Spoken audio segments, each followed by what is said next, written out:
नमस्कार बंधुरा केमन आछो तोमरा सबाई आशा करी सबाई खूब भालो आछो। शुभमिता ब्लगे सबाइके स्वागत जानाई। आज के तोमादेर साथे सम्पूर्ण निरामिष पनीर आलुर रसार रेसिपि शेयर करब। भीषण टेस्ट हय किन्तु एई रसा। बाड़ीते किन्तु सबाई एकबार एई पनीर आलुर रसार रेसिपिटा ट्राई करो, एटुकुई आमार अनुरोध रइल तोमादेर सकलेर काछे। ग्रेभिटा किन्तु देखो दारुणी सुंदर हয়েছে, কালারটাও একদম সেই রকম। চলো রেসিপিটা কন্টিনিউ করতে থাকো।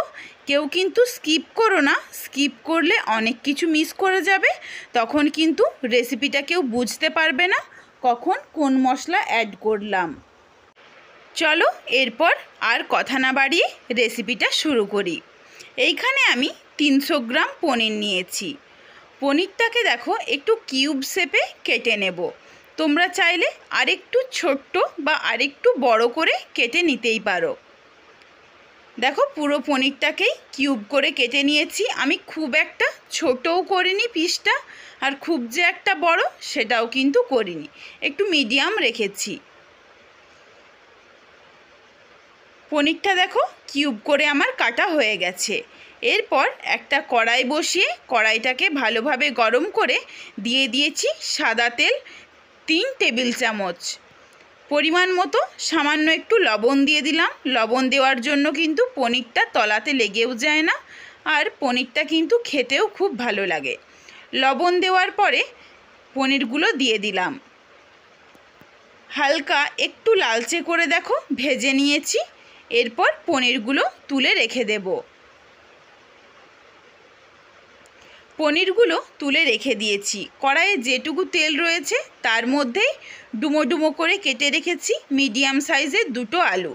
আলুটা দিয়ে আলুর পরিমাণ মতো লবণ দিয়ে একদম লো ফ্লেমে ঢেকে ভালোভাবে আলুটাকে সেদ্ধ করে ভেজে নেব। এরপর একটা মশলার পেস্ট বানিয়ে নিই। একটা বড় সাইজের টমেটো, 1.5 ইঞ্চ পরিমাণে আদা টুকরো করা, ঝালের অনুযায়ী আমি একটা কাঁচা লঙ্কা দিয়েছি, তোমরা বেশিও দিতে পারো। কাজু দিয়েছি প্রায় 14-15টার মতো, আর এখানে 1 টেবিল স্পুন পোস্ত। সব কিছু মিশিয়ে একটা পেস্ট বানিয়ে নেব সামান্য একটু জল দিয়ে। দেখো সুন্দরভাবে কিন্তু একদম মিহি করে বেটে নিয়েছি। এইদিকে লো ফ্লেমে আলুটা সেদ্ধ হয়ে গেছে প্রায় 80%, আর হালকা একটু লালচে করে ভেজে নিয়েছি। আবারও 1 টেবিল স্পুন সাদা তেল দিয়ে দিয়েছি। ফোড়নে দিচ্ছি গোটা জিরে, 2টো ছোটো এলাচ, 3টে লবঙ্গ ও 3টে গোলমরিচ। ফোড়নটা খুব ভালোভাবে ভাজা হয়ে গেছে।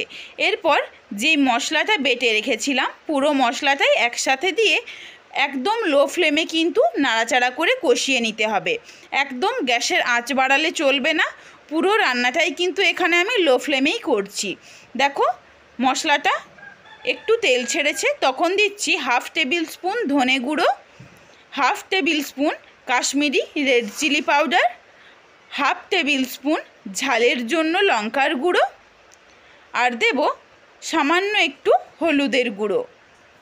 দিয়ে মশলাটাকে আবারও নাড়াচাড়া করে ভালোভাবে কষিয়ে নেব। গুঁড়ো মশলাগুলো দিয়েছিলাম, এই জন্য মিক্সির বাটিটা ধোয়া একটু জল আমি এর সাথে অ্যাড করে দেব, যাতে মশলাটা কোনোভাবেই নিচে লেগে না যায়। দেখো প্রায় 1/2 কাপের মতো জল দিয়ে দিয়েছি। এরপর লো ফ্লেমে মশলাটাকে কিন্তু 4 থেকে 5 মিনিট ধরে আমি কষিয়ে নেব, যতক্ষণ না পর্যন্ত তেল আর মশলা একদম দুটো আলাদা হয়ে যায়। দেখো সুন্দরভাবে যখন তেল ছাড়তে আরম্ভ করেছে, এরপর এতে আমার স্বাদ অনুযায়ী সামান্য একটু লবণ আর 1 টেবিল স্পুন চিনি দিলাম, যাতে টেস্ট খুব সুন্দরভাবে ব্যালেন্স হয়। নিরামিষ তরকারিতে কিন্তু এই 1 টেবিল স্পুন চিনিটা অবশ্যই অ্যাড করো। চলো এরপর লো ফ্লেমে ভালোভাবে কষাতে থাকি। দেখো সুন্দরভাবে কিন্তু কষানো হয়ে গেছে, কালারটা কত সুন্দর এসেছে।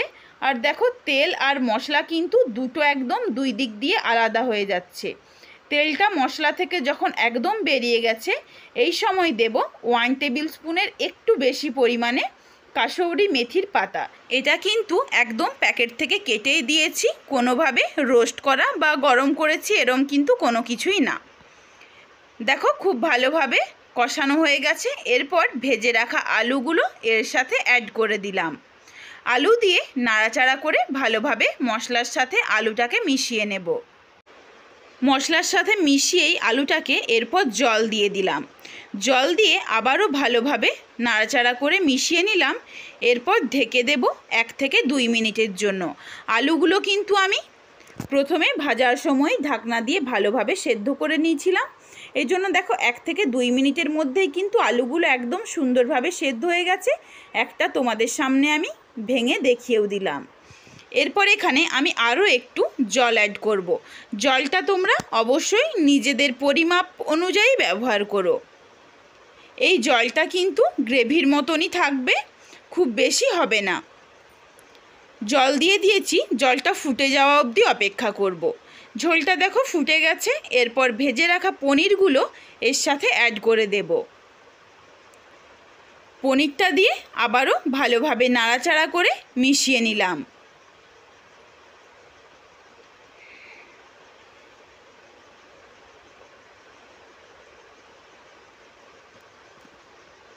দেখো খুবই সুন্দর কিন্তু একটা কালার চলে এসেছে। এরপর পনিরগুলো দেওয়ার পর 2 থেকে 3 মিনিট মতো একটু ফুটিয়ে নিয়েছি। দেখো এরপর এইটা হলো 2 থেকে 3 মিনিট পর। এরপর এখানে অ্যাড করছি গরম মশলার গুঁড়ো আর 1 টেবিল স্পুন ঘি। ঘি আর গরম মশলা অ্যাড করে নাড়াচাড়া করে নাবিয়ে দেব। ঘিটাও দেখো দিয়ে দিলাম। এই ঘি আর গরম মশলার জন্য পনিরের সাথে এই সম্পূর্ণ নিরামিষ তরকারিটা একটা খুব সুন্দর টেস্ট আনে। তো তোমরাও কিন্তু এই ঘি আর গরম মশলার গুঁড়োটা অবশ্যই ব্যবহার করো। দেখো জলটা কিন্তু একদম গ্রেভির মতনই হয়েছে। এরপর নাবিয়ে রাখলে কিন্তু আরেকটু টেনে নেবে। এই পনির আলুর রেসিপিটা তোমাদের কেমন লাগলো কমেন্ট করে জানাতে ভুলো না কিন্তু। যদি ভালো লাগে লাইক করো, শেয়ার করে বন্ধুদের দেখার সুযোগ করে দিও। তোমরা যদি এই রকম নিত্য নতুন রেসিপি আরও পেতে চাও, যদি তোমরা ফেসবুক থেকে দেখে থাকো তাহলে পেজটিকে ফলো করে দিও। যদি ইউটিউব থেকে দেখে থাকো তাহলে চ্যানেলটিকে সাবস্ক্রাইব করে পাশে থাকা বেলটি অন করে অল নোটিফিকেশান অন করে রেখো, যাতে আমার প্রত্যেকটা রেসিপির নোটিফিকেশান সবার প্রথমে তোমাদের কাছেই পৌঁছে যায়। সবাই ভালো থেকো, সুস্থ থেকো। আবার হাজির হচ্ছি নতুন কোনো এক রেসিপি নিয়ে। পরবর্তী রেসিপি দেখার আমন্ত্রণ রইল। ধন্যবাদ।